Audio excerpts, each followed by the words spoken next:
അപ്പോൾ ഇന്നൊരു പെരുന്നാൾ ദിവസമാണ്. വീട്ടിൽ നിന്ന് മാറി നിന്നിട്ടുള്ള എൻ്റെ രണ്ടാമത്തെ പെരുന്നാളത്. കഴിഞ്ഞ പെരുന്നാളിനും എനിക്ക് വീട്ടിൽ പോകാൻ പറ്റിയിട്ടില്ല. നല്ല മഴയുള്ളൊരു ദിവസമായിരുന്നു. സാധാരണ വീട്ടിലാണെങ്കിൽ നമ്മൾ ഈ സമയം ഇപ്പോൾ ബ്രേക്ക്ഫാസ്റ്റൊക്കെ കഴിച്ച് ഈദ്ഗാഹിനൊക്കെ പോയിട്ട് വന്നിട്ടുണ്ടാവും. സോ ഇന്നത്തെ എൻ്റെ ഫസ്റ്റ് പരിപാടി എന്ന് പറയണത് ഈ ടേബിളൊക്കെ ഒന്ന് ക്ലീൻ ചെയ്ത് ഒരു ടു ഡു ലിസ്റ്റൊക്കെ പ്രിപ്പയർ ചെയ്യണം. പിന്നെ ഫുഡ് കഴിക്കാൻ വേണ്ടി എൻ്റെ ഫ്രണ്ടിൻ്റെ വീട്ടിലോട്ട് പോകണം. ഇപ്പം ഞാൻ കറൻ്റ്ലി വായിച്ചുകൊണ്ടിരിക്കുന്ന ബുക്കാണ് കേട്ടോ ഇത്. MTയുടെ നാലുകെട്ട്. ഇത് ഇതുവരെയും ഫുള്ളായിട്ടില്ല.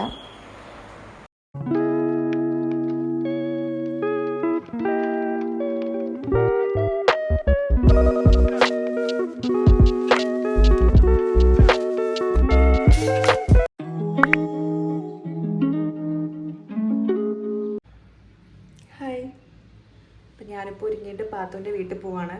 ഇന്ന് അവിടെ നിന്നാണ് ഫുഡ് കഴിക്കുന്നത്. അപ്പോൾ ശരിക്കും വീട് മിസ് ചെയ്യുന്നുണ്ട്. പക്ഷേ കുഴപ്പമില്ല, കാരണം ഇങ്ങനത്തെ ചെറിയ ചെറിയ മൊമെൻറ്റ്സൊക്കെ ഇങ്ങനെ ഓർത്ത് വെക്കാമല്ലോ എന്ന് കരുതിയിട്ടാണ് ഇന്ന് ഞാൻ ഈ വ്ളോഗ് എടുക്കാൻ തന്നെ കാരണം. അപ്പോൾ പോയിട്ട് ബാക്കി ഡീറ്റെയിൽസൊക്കെ കാണാം.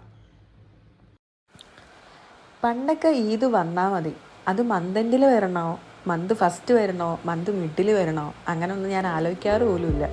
കാരണം പെരുന്നാളാണല്ലോ, വീട്ടിൽ എന്തായാലും ഡ്രസ്സ് എടുക്കും, പിന്നെ ബിരിയാണി കിട്ടും, കുടുംബക്കാരൊക്കെ അങ്ങോട്ടും ഇങ്ങോട്ടൊക്കെ വരും, ഈദ്ഗാഹിന് പോവാം, അങ്ങനെ കുറേ കാര്യങ്ങളുണ്ട്. പക്ഷെ ഇപ്പോൾ വലുതായപ്പോൾ ഉണ്ടല്ലോ, മന്ത് എൻഡിൽ വരുന്ന പെരുന്നാളിനൊന്നും പഴയതത്ര സുഖമില്ലാത്ത പോലെ തോന്നാം. കഥ പറഞ്ഞിരുന്നിട്ട് ഞാൻ പാത്തുവിൻ്റെ വീട്ടിലെത്തിയത് അറിഞ്ഞില്ല കേട്ടോ.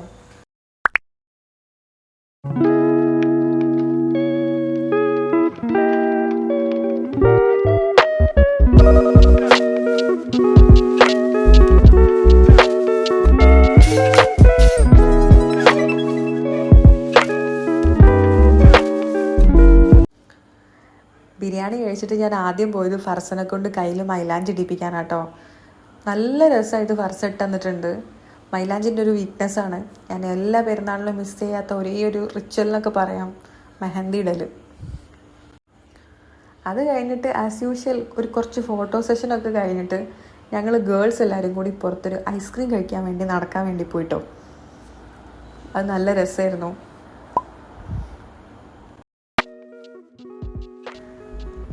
ഐസ്ക്രീം കഴിക്കാൻ പോയിട്ട് പാത്തുവിൻ്റെ കോളേജിൻ്റെ സൈഡിൽ നല്ലൊരു സ്പോട്ട് കണ്ടപ്പോൾ അവിടുന്ന് കുറച്ച് ഫോട്ടോസൊക്കെ എടുത്ത്, പിന്നെ അവിടെ കുറേ നേരം ഇങ്ങനെ നടന്നും സംസാരിച്ചും ഒക്കെ ടൈം സ്പെൻഡ് ചെയ്തിട്ടോ. അതിൻ്റെ ഇടയിൽ കൂടെ ഇവിടെ രണ്ടാൾക്കാർ നമ്മൾ വാങ്ങിയ ഐസ്ക്രീം പകുതി ആക്കിയിട്ടുണ്ട് പാത്രം. ഇവിടെ താഴെ കുറേ പൂക്കൾ കിടക്കുന്നതാണ് കേട്ടോ.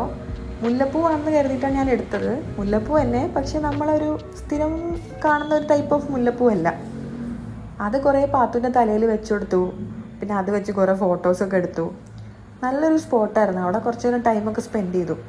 അത് കഴിഞ്ഞിട്ട് പിന്നെ ഒരു ചായ കുടിച്ചിട്ട് ബസ് സ്റ്റോപ്പിൻ്റെ അടുത്ത് തന്നെ വെയിറ്റിംഗ് ആയിരുന്നു, കാരണം എനിക്ക് തിരിച്ചു പോകാനുള്ള ബസ് ഈ വഴിയായിരുന്നു വരുന്നത്. അപ്പം അത്രേ ഉള്ളൂ. ഇതാണ് എൻ്റെ വീട്ടിൽ നിന്ന് മാറി എന്നുള്ളൊരു കുട്ടി ഈദ് വ്ളോഗ്. നിങ്ങളുടെ ഈദ് എങ്ങനെ ഉണ്ടായിരുന്നു എന്ന് കമൻറ്റ് ചെയ്യാൻ മറക്കണ്ട. അപ്പോൾ ബൈ.